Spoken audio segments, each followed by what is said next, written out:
evening. You're watching the main news on HKIBC. I am Chloe Feng. Here's a look at tonight's top stories. Hong Kong takes a big step in reconnecting with the world by slashing inbound quarantine to 3 days. A red and yellow house code system will also be launched to bar certain people from restaurants and other high-risk venues.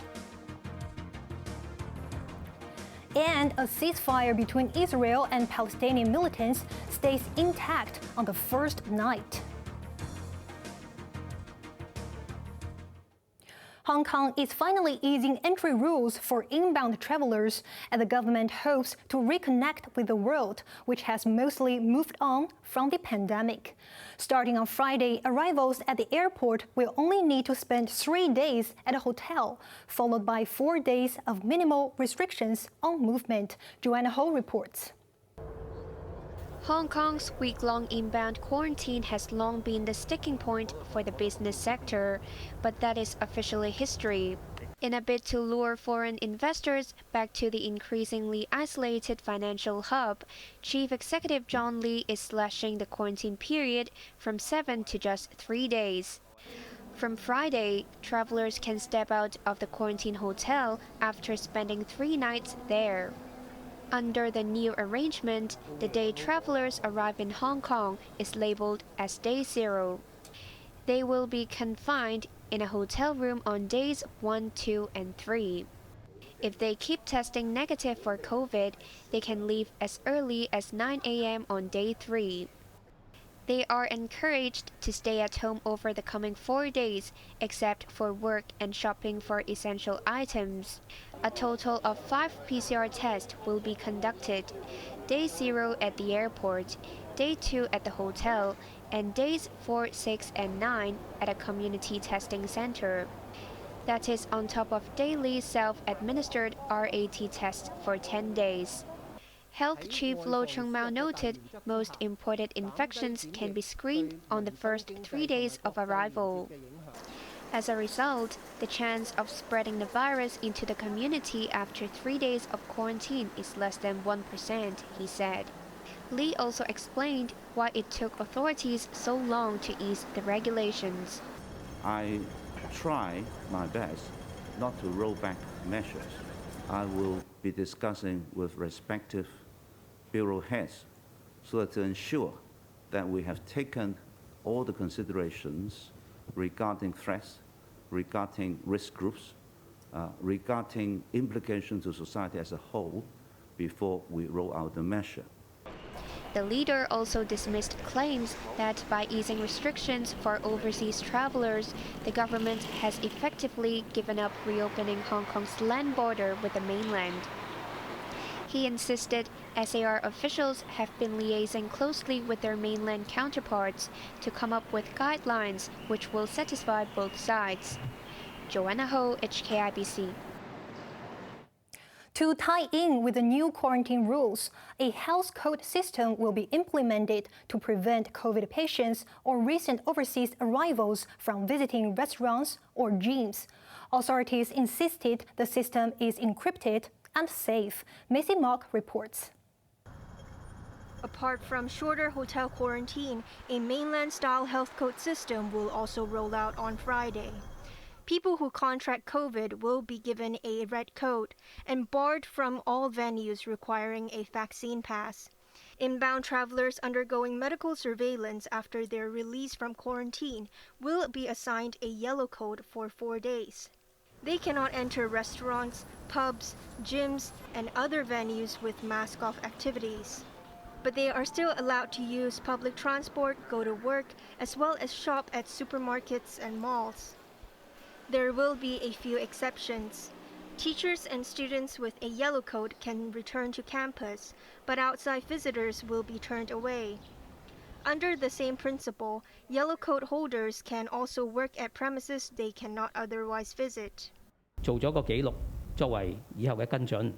Tony Wong, Deputy Government Chief Information Officer, warned red code holders who attempt to enter restricted venues will be recorded and follow up.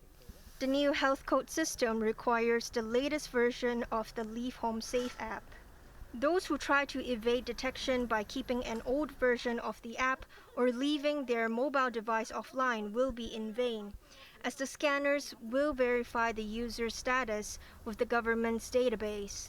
The health book system, the mechanism itself is very much similar to the one using in China or in Macau. But the major difference is we have a Live Home Safe app that holding the vaccine pass, versus in China, they're actually using WeChat or Alipay to hold the vaccine record and will show a real-time tracking location because of the Alipay and WeChat itself has a locational-based functions. Technology Minister Sun Dong ruled out security concerns, saying data pulled in the verification process will be encrypted. Maisie Mock, HKIBC. The business sector has welcomed the relaxed rules, but believed the ultimate goal should be quarantine-free travel. I've talked to a lot of people now in the community, and their executives are now thinking that maybe it's time to come back to Hong Kong and come and visit their offices here. I appreciate the 3+4, but obviously the end result is zero quarantine. Hong Kong is going through a recession now. Without tourists, Hong Kong cannot survive. And so this is really something that we need to do sooner rather than later. The Hong Kong General Chamber of Commerce, meanwhile, also praised the move as a step in the right direction, but it called on the government to scrap quarantine completely so that local businesses can fully reconnect with the world. The Center for Health Protection said 1 in 8 COVID cases in Hong Kong involved the Omicron subvariant BA.4 or BA.5. These cases accounted for 12.7% of overall infections, according to Chuang Shu Kwan of the Communicable Disease Branch. The city recorded 4,040 additional cases today, 233 of which were imported. There were 7 COVID-related deaths aged between 66 and 88. A 20-month-old baby girl who contracted COVID last Friday was admitted to the intensive care unit at United Christian Hospital. She was diagnosed with a viral infection which constricted her airway, causing breathing difficulties. If you find your child who has suffered from viral infection, for example, COVID-19 infection, and show difficulty in breathing, and also maybe some hoarseness of the voices, and some what we call stridor is some high-pitched sound during the breathing. Please bring the child to see the doctor, as well as to go to the emergency department as soon as possible. In other news, the Consumer Council reminded Hong Kongers to exercise restraint after receiving their latest batch of consumption vouchers. Chief Executive Gaily Wong urged young people to especially be aware of buy now, pay later plans. She said the council has received complaints over a lack of refund options. Meanwhile, Simon Wong, president of the Federation of Restaurants and Related Trades, expects the public to spend a quarter of the vouchers on eateries. That means a windfall of $7.5 billion this time, compared to $5 billion in April. Overseas, a ceasefire agreed between Israel and Palestinian militants overnight seemed to have held, ending 3 days of violence which left dozens of Palestinians dead. But the leader of the militant group remained skeptical that Israel would keep its words. Raymond Young reports. The ceasefire was supposed to take effect from 11:30 p.m. but rockets were still launched from Gaza late into the evening. The pitch-black night skies soon turned into a theater for the Iron Dome, Israel's air defense system, which intercepted most rockets before they landed. The good news was that both sides showed restraint after the deadline, halting 3 days of violence, which left at least 44 Palestinians dead, including 15 children. The fragile truce was brokered by Egypt, which promised the Islamic Jihad militant group that it would work towards the release of 2 members currently held by Israel. Speaking in Tehran, Islamic Jihad leader Said al-Nakhala called the deal a victory for his militant group and the Palestinian people. But he refused to make guarantees, adding he expected the enemy to try to circumvent the truce. While the ceasefire gave some Israelis enough peace of mind to go surfing the next morning, others took it with a pinch of salt. The ceasefire is good now, but the second round is coming. It's an illusion, this woman said. The ceasefire will end maybe next week or maybe in half a year. Raymond Yang, HKIBC.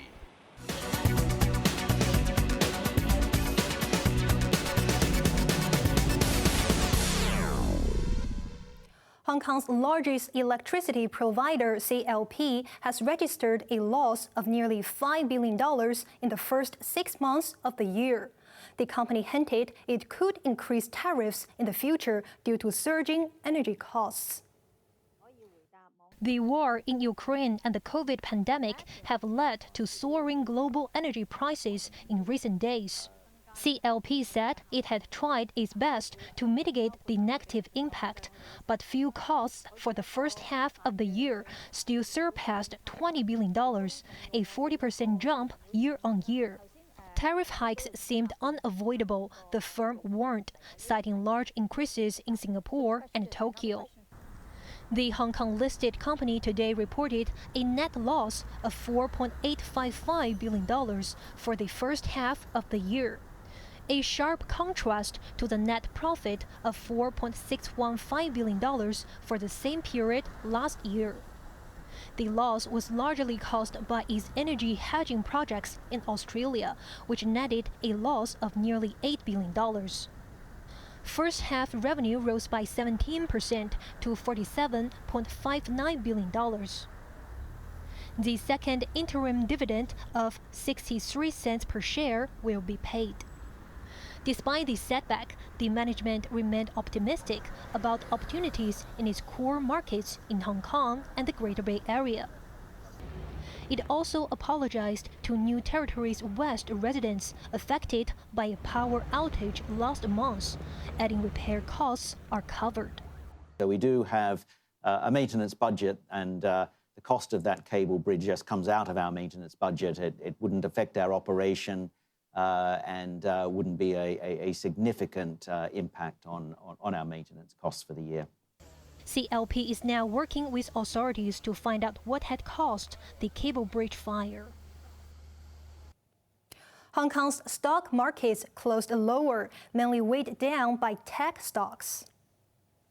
The Hang Seng Index shed nearly 0.8%, but news of reduced quarantine led a rebound of travel-related stocks, with EGL Holdings up a whopping 14%.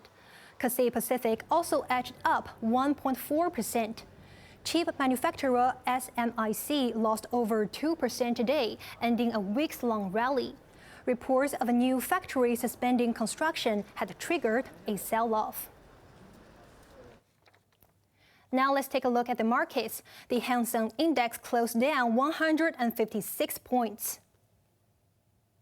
Top 10 active stocks: Tencent lost $8.20, Alibaba lost $4.10, Meituan lost $3.90.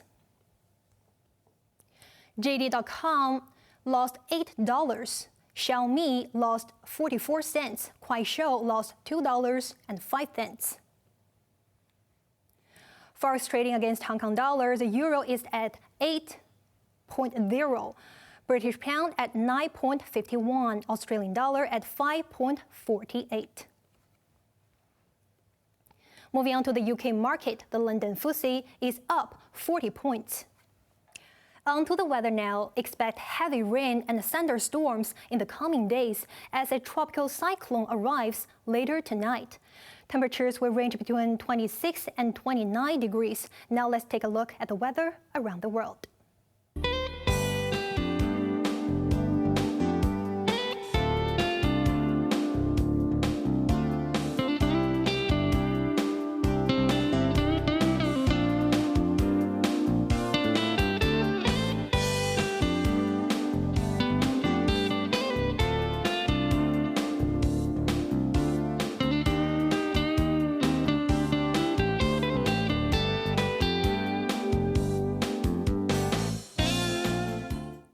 That's our main news for Monday night. Join us for more news at 11. I'm Chloe Feng. Thanks for watching. Good night.